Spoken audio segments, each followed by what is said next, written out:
For example, let's say you have SQL cluster and you allocate at least 4 drives to the SQL cluster to begin with. And you start off with 4 partitions of 500 gigs or 512 gigs each. If you have, if you break them up into 4 different sections, you have 2 drives for data, one for log and one for backup and restore. At 200 gigs per content database, you can only fit 2 content databases per drive. That means at a maximum, you can only have 4 content databases across the 2 drives that we have. If you need to ever restore more than one, um, actually, let me take a step back. So at 4 content databases, each worth 200 gigs, right? That's 800 gigs of data. If your data backup drive is only 500 gigs, you really cannot back up that much data on a nightly basis. So now you have to go about and figure out at 400, 800 gigs, what's going to be the actual size of my backup drive. So you're going to say, okay, I have 800 gigs of data. Let me allocate 1 terabyte of disk space so I can do nightly backups. And then even if they go off to tape the next day, you can still do backups every day, right? But now let's say you have to actually restore 1 DB from 2 weeks ago because somebody lost a site somewhere. You really don't have 200 gigs of disk space free on any of the other drives to restore data. So these are the kind of considerations you need to do when you're preparing or planning for your content database and site collections in there, right? Another thing that most people don't realize is that second level site collection recycle bin does not count against site quota. So even though you might have created, quotas for people to have 2 GBs or 5 gigs per site collection, if they have deleted 2 gigs worth of data and it's in the site collection level recycle bin, it doesn't go against their quota, but it's actually using up disk space for the 15 days or 30 days of time that you put in central admin. So you should be planning for that also, right? Um, if you talk to system administrators behind the scenes, they're very knowledgeable about how to move SharePoint sites from one content database to another database. They should always be aware of sites that are actually growing up when they grow from 5 gigs to 10 gigs, and then keep an eye out of whether they need to move that site collection to a different content database or a different drive behind the scenes. You will always have to keep an eye out for site stuff that's going beyond control and how to manage that from a disk-based perspective, right? Content visualization. So that's that. Um, Going off to backup and recovery, you know, these are my personal recommendations on how to do SQL backups or SharePoint backups. There can be more details about it, but this is a high level. All SharePoint configuration content databases should be backed up daily as far as possible. Um, farm level backup should be done at least, weekly or monthly, depending on how often your farm changes.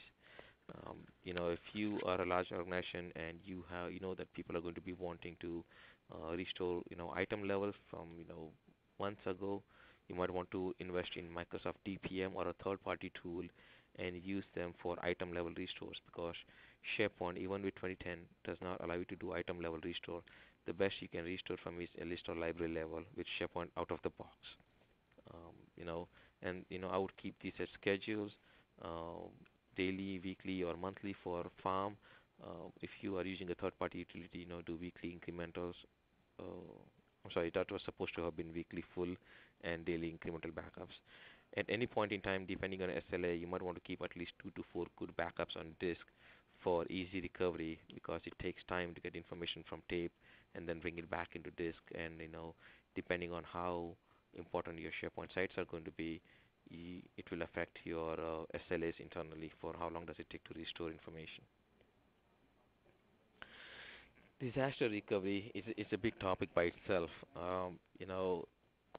With disaster recovery, it depends on how different companies implement. A lot of companies just do load balancing for disaster recovery. Some companies actually, invest the money in setting up a completely separate farm in different data centers for, natural disasters occurring, depending, on the size of the company. If you want to be successful at a DR, you definitely need to make sure of the following things. Um, if you have 2 separate farms across 2 separate data centers, for example, you want to make sure that SQL databases are getting replicated properly. Maybe real-time replication between the environments should be happening. You definitely need to do all backups from central admin, as I said before, because that will probably be the easiest way to restore your SharePoint farm on the DR environment. If you need to, or if you need to build a new environment completely from scratch, the central admin backups will probably help you get up to speed faster. Configuration databases, you cannot just back up from SQL and overwrite a previous version. It's not supported to do that. So for configuration database, again, the best thing is to use a central admin backup and then use that to bring your configuration database back again. Right? Make sure you have a list of your content databases handy and back them up regularly. SharePoint 14 Hive customizations. So, make sure you back them up if there are any customizations. Many companies when they do customizations, they put layout pages or images in the Hive, or scripts go in the Hive, or CSS files that are common to sites will go in the SharePoint 14 Hive. All of those things need to be backed up successfully so that when you're trying to build your DR environment, you can just republish them and things would work properly. INET pub customizations, when you do central admin backups or snapshots, it does not back up IIS metabase. So you should be making sure that you're backing up your IIS metabase and also your bin directory DLLs, and also GAC probably would be a good idea to add in here. Alternate access mappings, as most of you probably know, it's one of the most important pieces of SharePoint. Can cause a lot of headaches. So make sure you have all alternate access mappings documented successfully. And in a DR environment where IPs might change, or routing might change, make sure you have had your AAMs tested on a regular basis to make sure so that when you have to fail over to the DR environment, the AAMs will work successfully. GAC for each server. Um, a couple of recommendations in here for IIS metabase on each front-end server. Make sure you do a nightly backup or a weekly backup, depending on how often your environment changes. And we just discussed the configurations in the previous screen. Change management is again important. So now that you have successfully built your servers, you're up and running, everything's hunky-dory over there. Well, how do we manage changes from here onwards? People, your system admins are changing, so permissions on the servers are changing. Windows service packs have been applied, SharePoint service packs have been applied, hotfix have been applied, new web application was created, web.config was modified. You should be tracking each and every one of those things in document somewhere. Um, it's very easy for IT people to just go in and say, I know my SharePoint environment, I'm just going to go in and make this quick change, and I know it's not going to affect anything. Well, it's okay to do that because it doesn't affect, but still should be documented for company's purposes, for the organization's purposes, benefits, so that when people move or resources change, it's easier to track out what has been done to this environment here. Right. Same goes for all custom solutions. You need to be able to track each and every custom solution that has been deployed for SharePoint. With 2010, it becomes much easier now to do custom solution because everything can actually be converted to a solution package and deployed. Anything from a site template to an info path form to a workflow, everything can actually be built as a solution package and deployed from within SharePoint. So that way SharePoint can keep track of everything. In the past, I remember, layout pages can just be put out on the SharePoint file system. You didn't have to create a solution package. I could easily publish an info path form directly to a site collection, and it would be part of the content database, but SharePoint would not know about that as a solution package. So we will cover that application development thing during the app dev governance, but it should be very interesting to make sure that document each and every solution or configuration or customization change that has been happening in your environment. Security is a big idea. I'm pretty sure a lot of you have seen this. It's highly available on Google, and just search for this model over here. But I think we probably want to configure or talk about security in a separate session by itself. This is how you would basically group your sites probably in an organization, and how you can maintain, or how you should maintain security across these environments per se, or across these sites. Excuse me, Nilesh, we're getting close to time. Just letting you know. Yep, I think I just have 2 more slides here. Thank you. Okay.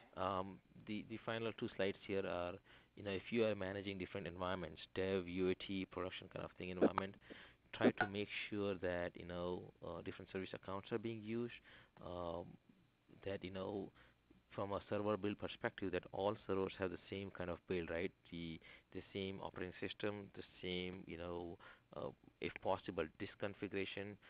Memory can be less, but from a disk perspective, if you have C and D drive on the dev, and then try to make sure that you have the same on QA and production. It just helps make things easier when you work with them.